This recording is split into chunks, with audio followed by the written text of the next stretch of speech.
What is triangular bandage? Triangular bandage is a tools in a first aid kit made of large triangular pieces of cloth like for example cottons or muslin.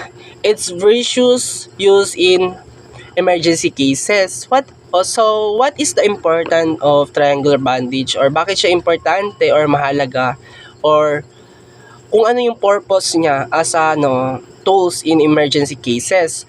So, triangular bandage are versatile and important tools in first aid kit because they can be used of many purposes including severe bleeding control, splinting, sling, elevation, head injury, teaching, securing, and dressing. So, yun yung mga purpose or yun yung mga cases na present yung triangular bandage or parang useful siya sa mga sa injury na yun. So, also triangular bandage is most important din also sa sa emergency.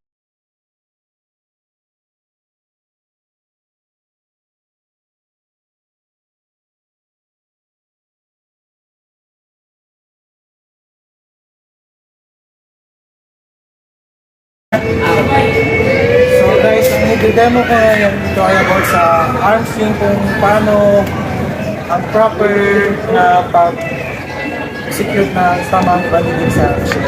So yun guys, next, i-check natin yung PMS ng isang pasyente. First, yung pulse niya. Next is yung motor, kung nagtatala ba ng pasyente yung kanyang kamay.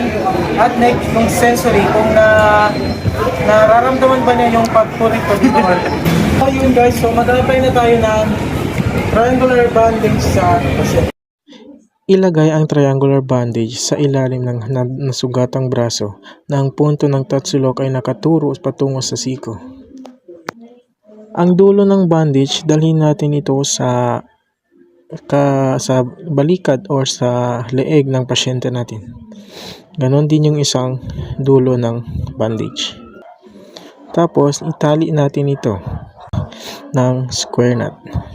Tapos yung dulo ng bandage doon sa may siko, i-roll natin ito para di maging maluwag yung bandage sa may siko ng pasyente.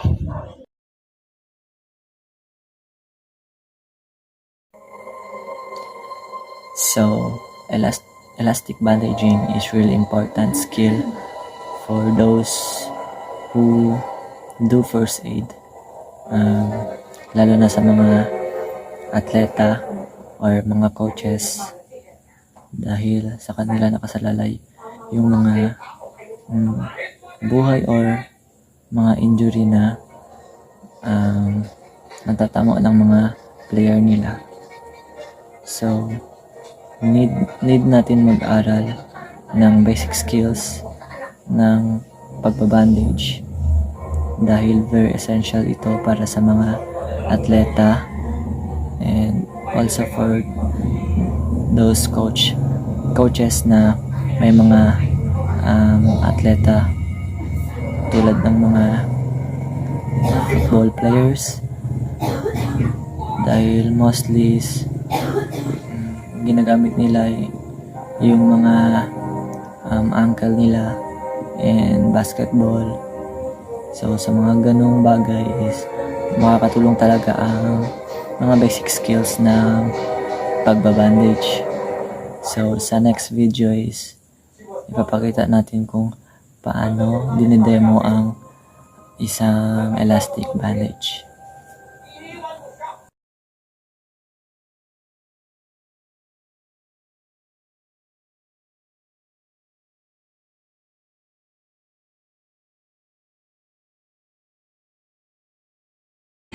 Morning everyone, especially to you sir. Now I will demonstrate the proper elastic bandaging.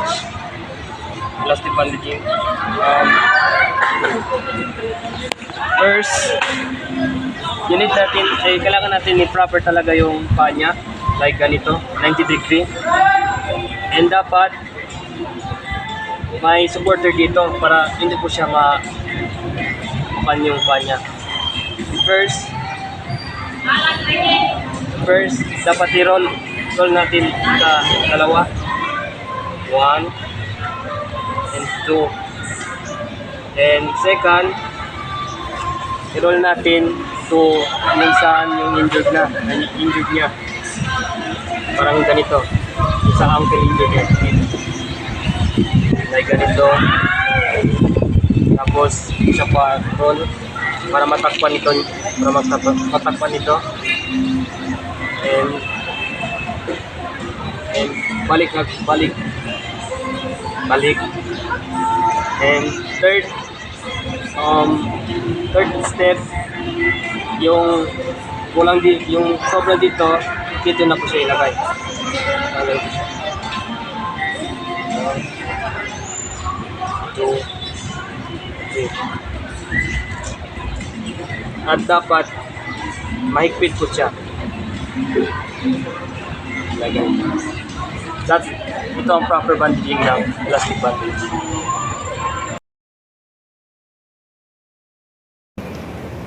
Improvised bandage.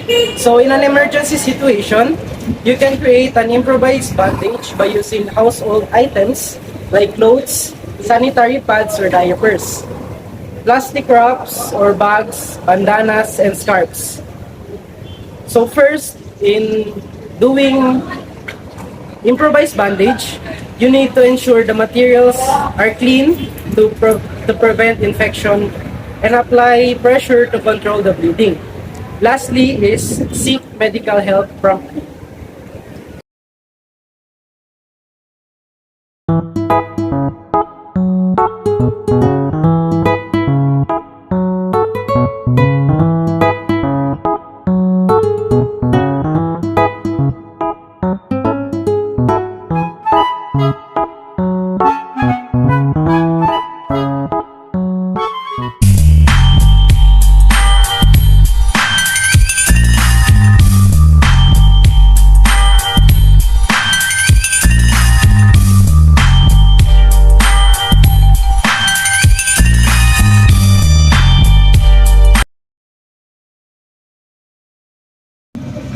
So, pag-uusapan natin ngayon is about sa pag-demo ng improvised bandages.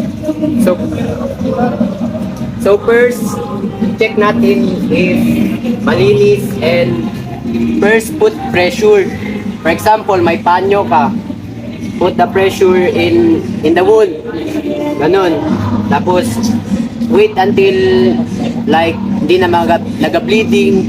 Tapos dahan-dahan mong i-open, i-clean na yung wound, and then that's and check the person. Then, takip. That's all.